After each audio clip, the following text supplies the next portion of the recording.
Welcome to TEP Talks, Episode 7. TEP Talks is a new service provided by the TEP Foundation, Inc. TEP Foundation, Inc. is the 88-year-old charitable arm of Tau Epsilon Phi Fraternity. The TEP Foundation is a nonprofit New York State registered 501c3 mission statement. It is to provide scholarship, award, and education to our valued undergraduate and alumni brotherhood.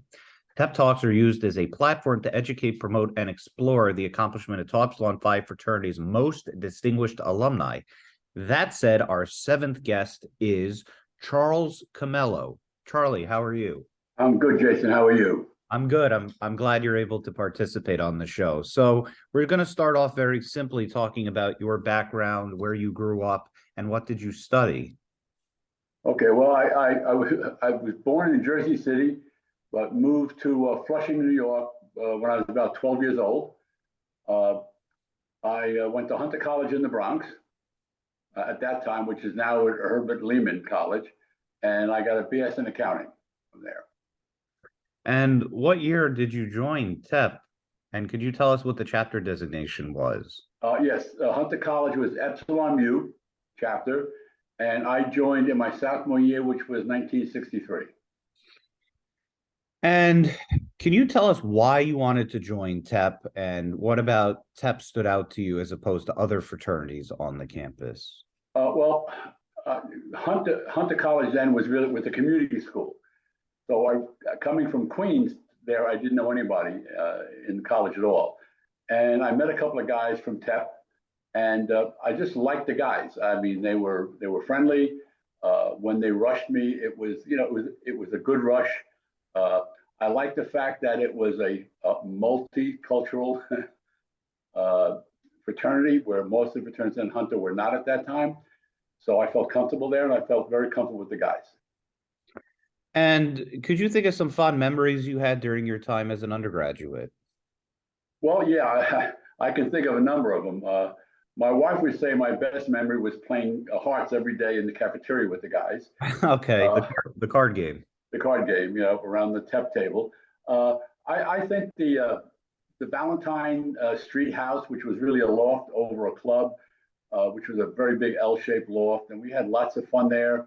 I think actually being pledge master in my junior year, and I think at that time, we probably still till today, I think we had over 30 pledges, which was the largest pledge class we ever had. Wow.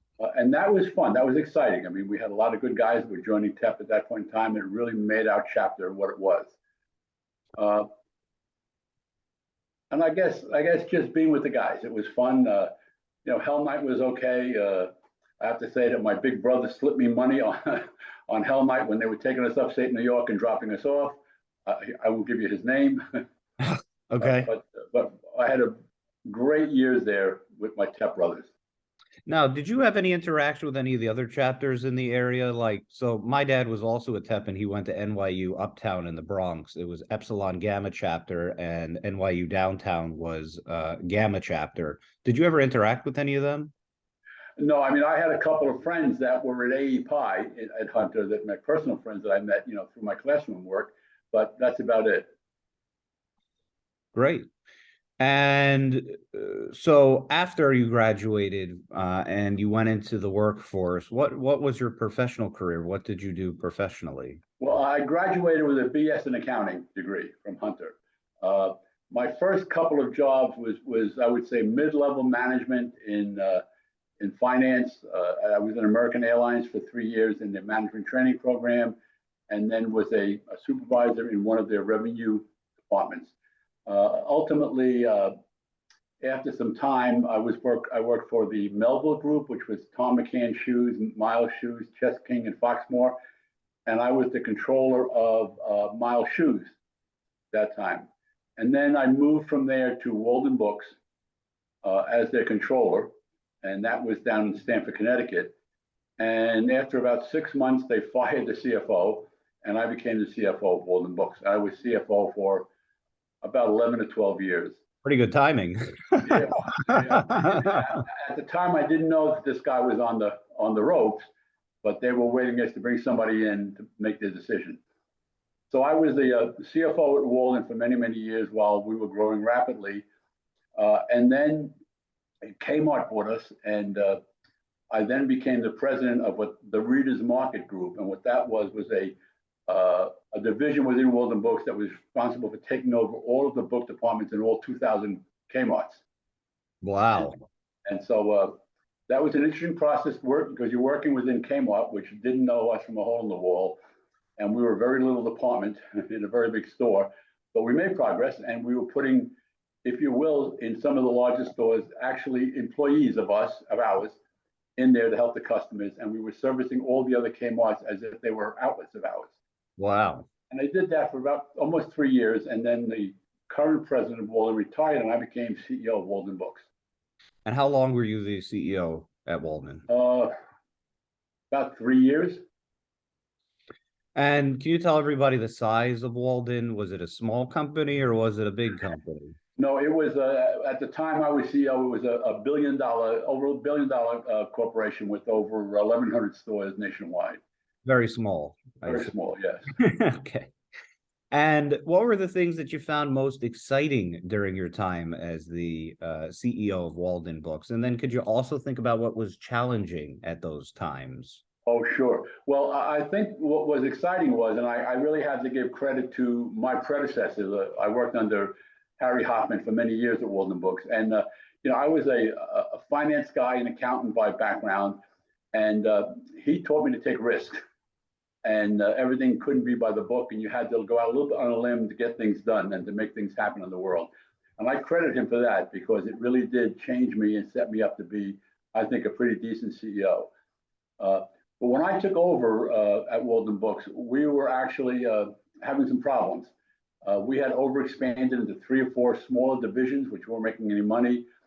And my goal when I got there was to bring Walden back to basics, which was basically get it back in the book business, which was our main purpose for being. Right.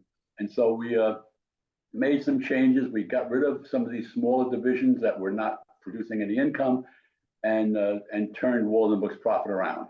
So I'm very happy about that. And how would you say your TEP experience led to your success in your career there and your role with Walden? Well, I think the TEP experience that helped me the most was just being with a lot of different people and learning how to deal with people, especially being the pledge master, having to deal with 30-something different personalities and getting everybody through the process. And I think TEP helped me in understanding how to deal with people. And one last TEP question. Can you tell the audience how many years you have been fraternity brothers and friends with Al Versacci? Well, I met Al Versacci when it was 1963, and we're still friends till today. So that's almost 60 years, I think it is. Quite an amazing story that you and him have maintained that friendship as strong as you have for 60 years. It really is. It really is. I hate to say this, but some of my other friends and Al's friends, they unfortunately have passed away. Right. But Al and I have kept in touch over all these years. I moved once or twice and we sort of lost touch for a while till we reconnected again. But I'm very happy to say we're still friends today. That's incredible. It really is. So what honors, awards, or notoriety have you ever received, if any? Well, I think one of my biggest one was I was a TEP Man of the Year. I think it was in the early 70s. Mm-hmm. And that was a wonderful experience. Also, when I was president of Walden Books, I was UJA Man of the Year 1 year there, and received some other awards within the book industry for work that I did there. And can you talk a little bit about the TEP Foundation as a trustee? Can you just give a small blurb of what you feel your experience has been so far? Well, yeah, I can, because it's kind of interesting. Because while I knew Al for years, I really had not been involved in the fraternity for many, many years, right, other than following it a little bit here and there. So Al called me and asked me to join the foundation because they needed some new trustees, and I said yes right away because I felt like I had not been in touch with TEP for all those years, and it meant a lot to me back then. I just moved. I still found my 2 pledge paddles. Wow. That I had from 1963, from when I was 63, when I was 64. And so I looked at them, I said, oh my God, I still got them. Sure. So I just thought that I could give back something to TEP. I mean, they were good to me in my college years. I trust Al and love Al explicitly, and if he was on the board, I knew it was something to do good, and I felt I had the time now to just give some time back and help out the brothers now going through college. And we certainly have had a lot to do, so no shortage of work with us at the TEP Foundation. No, it's been a lot, but it's been fun. It's been rewarding. I mean, it's nice to see a group of guys fighting to help out the undergraduates and to get some scholarships going again, and rewarding and helping, young guys who need it at this point in their life. So how would you say Tau Epsilon Phi has impacted, contributed, or influenced your life overall? Well, I think the influence, I think the one is the fact that it really working in TEP in college as a young kid, working with, getting to know a lot of different people and working with people, and that sort of helped me understand what you had to be like in the world to get ahead. I think that's helped me throughout my whole career in being what I consider to be a good people person. And I think TEP and being a pledge master and working with all those guys helped me in that regard. Now, do you know that you're also on our list of recognized and distinguished alumni, correct? Yes. Okay. So our final question as we wrap up this interview, you have a very amazing story. You've been very ultra successful professionally.